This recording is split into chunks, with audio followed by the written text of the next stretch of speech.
This is what I would do if I wanted to get to the next level in my pickleball game in the fastest way possible. It's not about putting in more hours of work on the court. And I am a coach, so surprise, surprise, different kind of advice.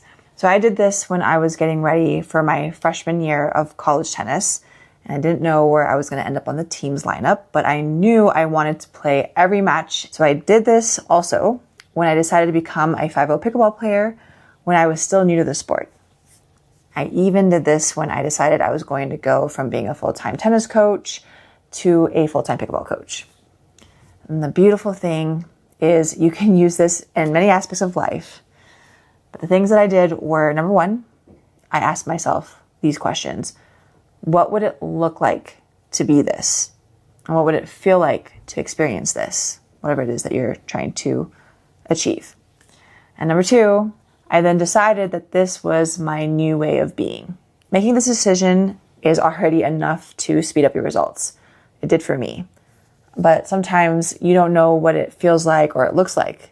And this is what happened when I wasn't sure where I was going to play on my tennis team in college. I decided to ask myself, what would it look like? And I realized that it would look like and feel like someone who was training like the number one player. So from there, my imagination was easily able to help me accept the feeling of what it means to train like the number one player.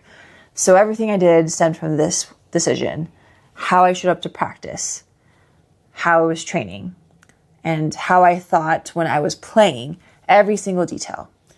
The conviction that I had after making the choice that I would train like the number one player ended up having me experience starting from number 5 singles on my college team to quickly getting bumped up to number 4 on the lineup. And then shortly after that, a coach on one of the other teams was like, I think you're sandbagging Cheryl. She needs to be up on the lineup. Actually, I think some other coaches came in and chimed in as well. So then I got bumped up to number 3. And then after that, I got bumped up to number 2. They didn't want to replace the number 1 player, which I agreed with. She is our strong player. She was also a senior, so it made sense to just keep her there. So we had 2 strong players at 1 and 2. Needless to say, I lived in that decision that training like the number 1 player pretty much got me close to becoming the number 1 player that year. And I went on to be the number 1 singles player and doubles player the rest of my college run. But sometimes a decision isn't enough. Maybe it's a little process, which is what happened with my other 2 personal experiences I mentioned earlier. Whatever process you choose, it can look like different things to different people. But the key of the process is to be in a place where you are already living in that reality.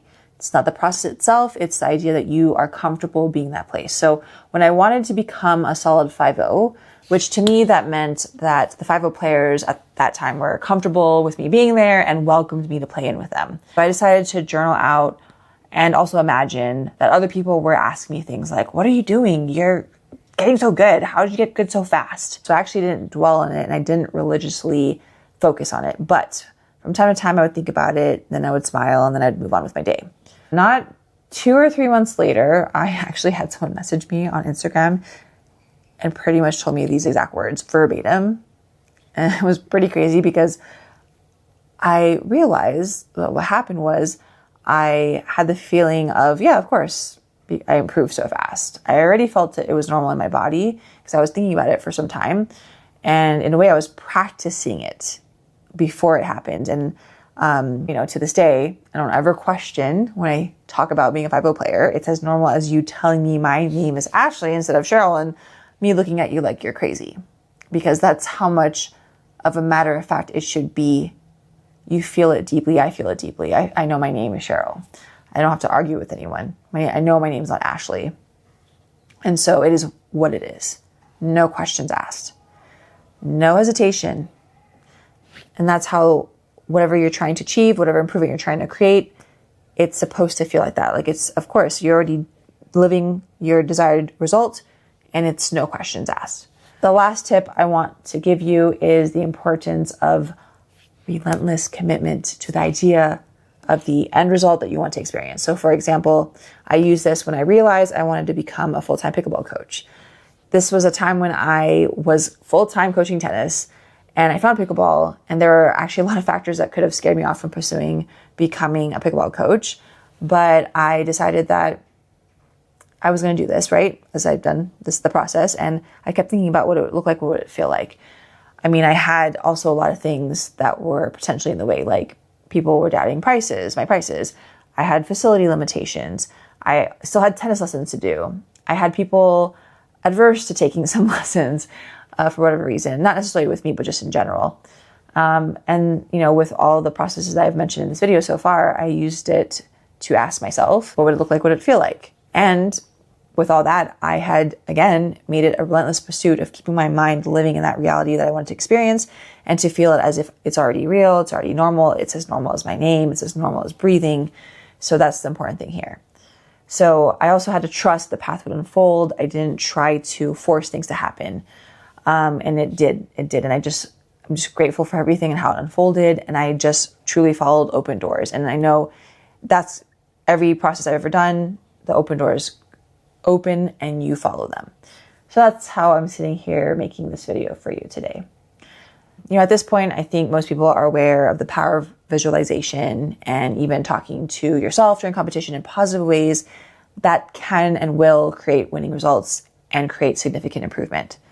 And I've even worked with a junior pickleball player named Madison. I love her story because when we first started, within 2 months, she improved, and everyone kept asking her, what are you doing differently? What's been going on? And all we've been doing is getting her mind sharp and change her perspective on every little detail regarding things that come up in her life and obviously her pickleball life. And she's improved so much. And so the secret sauce is what goes on between her head. And so use these tips that I've given you to help you achieve whatever level, whatever achievements, whatever accomplishments you want to get to, whatever improvement you want in your pickleball journey. On Sunday, June 7th in Las Vegas, Nevada at Vegas Indoor Pickleball, we will be doing a performance lab event that will include myself, another elite coach, Paul Clark, and our sports massage therapist, John Good. And what we'll do is we'll teach you the tools to prepare, perform, and recover in the best way possible for your next tournament or league competition and be able to be well equipped, not only physically, but mentally, and also to be able to recover well after those tournaments. So just fill out the contact form on battlebornpickleballacademy.com and I will send you the link to register. I will see you in the next video. Bye, everyone.